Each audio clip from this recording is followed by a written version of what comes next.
ہمارے نبی کا ارشاد ہے والذی نفس محمد بیدہ، قسم ہے اس ذات کی جس کے قبضے میں محمد کی جان ہے، لتأمرن بالمعروف ولتنہون عن المنکر او لیسلطن اللہ علیکم شرارکم فیدعو خیارکم فلا یستجاب لکم۔ آپ نے فرمایا قسم ہے اس ذات کی جس کے قبضے میں میری محمد کی جان ہے، تم ضرور بضرور لوگوں کو نیکی کی بات کرو، لوگوں کو نیکی کی نصیحت کرو، اگر وہ برائی میں بلا ہیں ان کو برائی سے ضرور بضرور روکو۔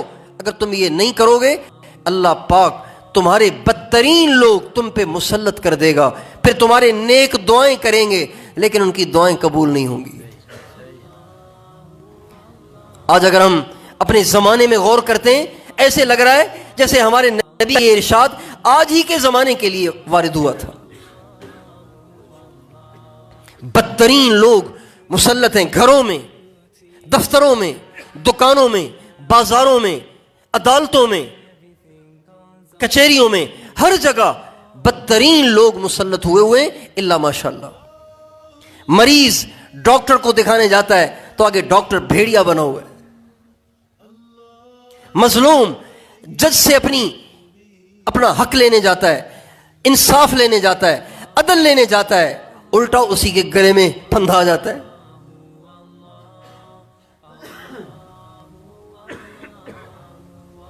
جن کا کام ملک میں، علاقوں میں، گلیوں میں، شہروں میں، دیہاتوں میں امن و امان کو قائم کرنا ہے، وہی ڈاکو بن گئے۔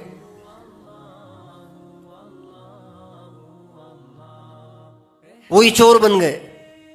جنہوں نے عدل دلوانا تھا وہی ظالم کے وکیل بن گئے، ظالم کے حامی بن گئے۔ یہ ہے او لیسلطن اللہ علیکم شرارکم۔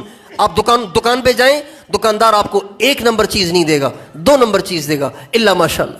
پیٹرول آپ کو خالص نہیں مل رہا، دودھ آپ کو خالص نہیں مل رہا، مسالہ آپ کو خالص نہیں مل رہا، گھی آپ کو خالص نہیں مل رہا، آئل آپ کو خالص نہیں مل رہا، دوائیاں آپ کو خالص نہیں مل رہی۔ یہ ہے او لیسلطن اللہ علیکم شرارکم فیدعو خیارکم فلا یستجاب لکم۔ یہ سب کے سب اس لیے مسلط ہوئے کہ ہم برائی کو بس کر اس سے روکتے نہیں ہیں۔ حضرت انس رضی اللہ عنہ کہتے ہیں ہم نے نبی پاک علیہ السلام نے فرمایا تم نیکی کا حکم کرو چاہے خود نہیں بھی کر رہے، خود نہیں کر رہے نا پھر بھی کہو۔ آپ فجر میں نہیں اٹھے، آپ کو اندازہ ہوا کہ آج بیوی بھی نہیں اٹھی، بچہ بھی نہیں اٹھا، تو کہو بیٹا فجر کیوں نہیں پڑھی تم نے؟ فجر پڑھنی چاہیے۔ بیگم تم نے فجر کیوں نہیں پڑھی؟ بیٹا تم نے فجر کیوں نہیں پڑھی؟ ایک نماز کو قضا کر دینا، ایک نماز کو قضا کر دینا جہنم میں کروڑوں برس جلنا پڑے گا۔ آپ نے فرمایا وَنَهَوْا عَنِ الْمُنْكَرِ، اور برائی سے منع کرو چاہے تم خود اس میں مبتلا ہو، خود بھی مبتلا ہو نا پھر بھی روکو۔ ایک باپ سگریٹ کے بغیر اس کا گزارا نہیں ہوتا، بیٹا پیے اس کو دکھ ہوتا ہے کہ نہیں ہوتا؟ اس کو پریشانی ہوتی ہے کہ نہیں ہوتی؟ اس لیے اس کو پتا ہے میں تو مبتلا ہو گیا، میں تو پھنس گیا، کم از کم بیٹا تو نہ پھنسے۔ خود تو وہ ان پڑھ رہا لیکن اس کی چاہت ہوتی ہے بیٹا تو کچھ پڑھ لے، میں نے تو ساری زندگی مزدوری کی، سڑکوں پہ دھکے کھائے اور دھوپ میں مزدوریاں کی، کم از کم بیٹا تو اچھی نوکری کر لے۔ جس طرح دنیا کے معاملے میں ہم خود برائیوں میں، ہم خود پریشانیوں میں مبتلا ہو کر اپنی اولاد کے لیے راحت کی تمنا رکھتے ہیں، بالکل اسی طرح سے آخرت کے معاملے میں، دین کے معاملے میں اگر خود برائیاں کر رہے ہیں پھر بھی برائی سے روکنا ہمارا فرض بنتا ہے۔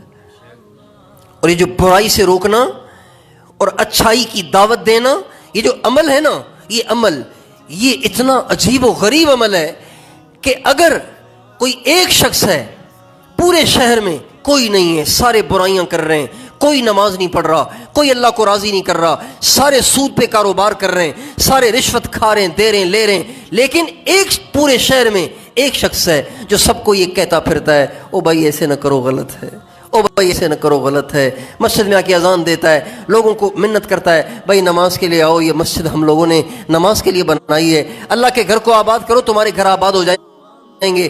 ایک شخص ہے پورے شہر میں۔ ہمارے نبی کا ارشاد ہے جب اللہ تعالیٰ اس قوم پر، اس شہر پر عذاب بھیجے گا ہمارے نبی کا نہیں بلکہ قرآن کی آیت ہے. قرآن کی آیت ہے. جب اللہ تعالیٰ اس قوم پر اس شہر پر عذاب بھیجے گا تو سارے مارے جائیں گے, یہ اکیلا بچ جائے گا.